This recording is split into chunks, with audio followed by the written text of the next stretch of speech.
Hey everyone, and welcome to the Retro channel. Recently I've been playing with some Amiga 500s and I came across a little issue when I tried to swap out the ROM on this Amiga 500 revision 5 board. So with the original Commodore ROM installed, it powers on and boots up just fine. And we see the regular Kickstart 1.3 screen, but I wanted to swap this ROM out for a diagnostic ROM. So I got myself some 27C400 EEPROMs and a little adapter board so you can actually make these ROMs with the Mini Pro. And once I'd burnt the ROM, I popped the original ROM chip out and stuck the EEPROM in the board, expecting everything to work as normal, but when I powered it on, I got, well, a black screen, nothing. And because I'm not super familiar with all things Amiga, I didn't know what the actual issue was here. I just kind of assumed that maybe the IC socket was bad because it originally had one of these cheap-ass single wipe sockets. So I swapped that out for a dual wipe socket, but still got the same issue. And it wasn't until after a bit of searching online that I actually found the revision 5 Amiga 500s have a known issue when you try and use an EEPROM in them. Apparently the workaround is just to bend pin 31 out on the EEPROM and solder a couple of wires. Now this might be obvious to people more familiar with the A500, but personally I'm not, and I was curious as to why you'd need to bend a pin out and do these modifications. So I took a look at the schematics and compared the rev.5 to the rev.6 boards, and it became pretty obvious. So here's the ROM on the rev.5 schematics, and this is the ROM on the rev.6 schematics. And although they look slightly different, all the pinouts are basically the same. So for example, A0 over here is on pin 9, and that's the same over here. The two major differences are pin 31. As you can see here, it is connected to the OOPS line, and over here it is connected to VCC. There's also pin 1, which here is connected to A17 and is seemingly non-existent on the rev.5 schematics.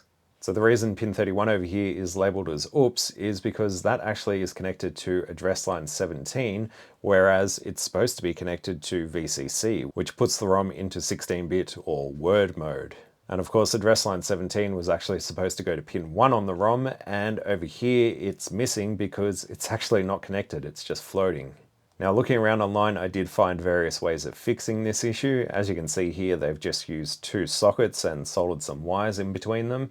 And there's boards like this one, which have a socket on top for your EEPROM and pins underneath to actually stick into the A500 board. You'll also notice there's a couple of resistor packs here, and that is because the creator of this thing noticed that there were resistor packs on revision 6, but they're missing on revision 5, so he just added it to this board, I guess. Now, because I'd only just ordered a bunch of PCBs, I wasn't planning on doing another order anytime soon. I guess if I had known about this issue, I would have also ordered that adapter board. So I figured there must be an easier way to do this, and preferably one that I can still put in the original ROM or an EEPROM and not have to worry about bending up pins or building up janky towers of sockets. So after comparing the schematics, it seemed pretty obvious what needed to be done, and just to be sure, I also compared this rev.5 board with a rev.6 board. So here's my rev.6 board, which will accept an EEPROM without any modifications, and after toning this thing out, I did find indeed that pin 1 here goes to address line 17, which is easily found on the 68000, and pin 31 here is indeed connected to VCC. You'll also notice there's spots for two resistor packs here, which are unpopulated. I believe these are the two that the creator of that other adapter board was referring to. So I'm not too concerned about the resistor packs because it seems Commodore didn't even bother installing them on their later revision boards. So the fix I'm going to do is very simple. It's not going to require any new PCBs or additional sockets, and we won't need to bend out pins on our EEPROMs. And if you're wondering why this ROM still works, is because the original Kickstart 1.3 ROMs for the Amiga 500 are only 256K, so they don't actually use that extra address line. From Kickstart 2.0 onwards, they are all 512K, as is this diagnostic ROM. What is kind of curious is these still seem to work even though address line 17 is going to pin 31, which should normally be tied high if it's a 16-bit ROM. I'm guessing these are slightly different from our regular EEPROMs, and pin 31 on these mass ROMs may be disconnected or something. I don't actually know, because there is definite activity on address line 17 in normal operation. So if you've got any thoughts on that, leave it in the comments. Let's get this mod done. So we're just going to need a little bit of wire, obviously some solder and a soldering iron, and a sharp blade because yes, I am going to be cutting this trace. I figure Commodore already was well aware of this fault. They even put oops in their schematics, so it's only right that we correct that, and the neatest way to do that, honestly, is just cutting a single trace. So the first thing I'm going to do is just isolate pin 31 on the ROM. So if this is pin 40 here, then 39, 38, 39, that's pin 31 just there. So you can see this trace heads over to the 68,000 and it also goes the other way and heads over to the Agnes. So we basically need to cut the trace on both sides of this pin.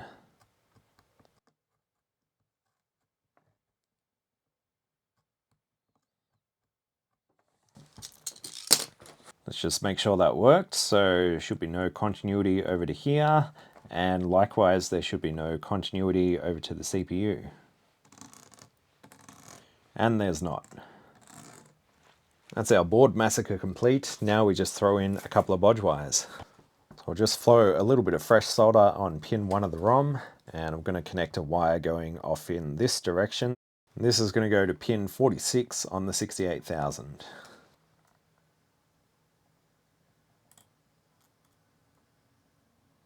Now because that signal was also going over to Agnes, it means we need to run a wire from here over to Agnes as well. Now I'm not sure what number pin this is on Agnes, but it is this one down here, so the second one in from the bottom right corner. The last thing we need to do is tie pin 31, which we've now isolated, to VCC, which is pin 21 on the ROM chip. So of course we want to solder this to the pin itself and not to those traces that we just cut.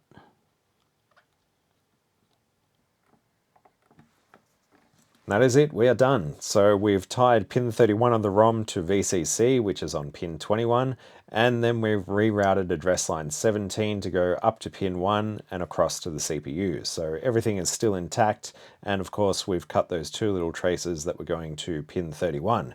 If you're really worried about that, what can I tell you? Commodore knew of this mistake, and this way it's a lot neater than worrying about any extra PCBs.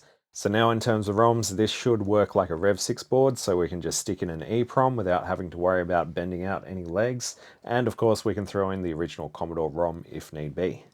Let's see if it actually works. Alright, power on. And excuse the flashing screen, but this is the startup to the Diag ROM. At least it's better than a black screen. And there it is, the Logica Diagnostic. This is the ROM that I'm going to be used to troubleshoot some other things which are coming up. And of course, just to be 100% certain, let's throw in the original Commodore ROM. Power on. It's going to take a sec because there's no floppy drive connected. And there it is, Kickstart 1.3. So that's it for this modification. We can now upgrade our Kickstart ROM if we wanted to, or throw in any diagnostic ROMs. And all we needed was a little bit of wire and a steady hand. So the reason I wanted to use this diagnostic ROM was to check a couple of RAM expansion cards that were in pretty rough shape. Now I was almost certain that there was going to be some RAM faults with these, but once I ran the Logica diagnostic tests, it turns out that the RAM is just fine. The only thing that was broken were the real-time clocks, which isn't a surprise given where all the corrosion was. So originally I planned to do a follow-up video diagnosing RAM faults, but well, I didn't need to do that. So instead I just fixed up the corrosion, removed some of the old damaged components and installed fresh ones, and obviously did some trace repairs, and finally installed a couple of coin cell batteries and some Schottky diodes to stop the Amiga 500 from trying to recharge the non-rechargeable lithium batteries, because that could be bad.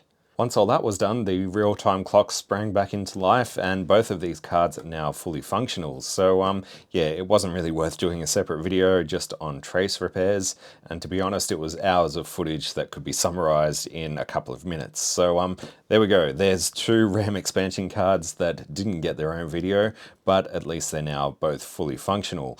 Of course, you can get modern replacements for these cards, and you can also, go all out and upgrade the memory to some ridiculous amount, but it's kind of nice to have these original cards back in their working condition. So yeah, I guess that is it for this video. Of course, the main thing I wanted to cover was the rev.5 ROM issue, and well, we've done that. So yeah, that is it from me. Thank you all for watching, and a huge thanks to the people that support the channel on Patreon. And yeah, hopefully I will catch you in the next one. Bye.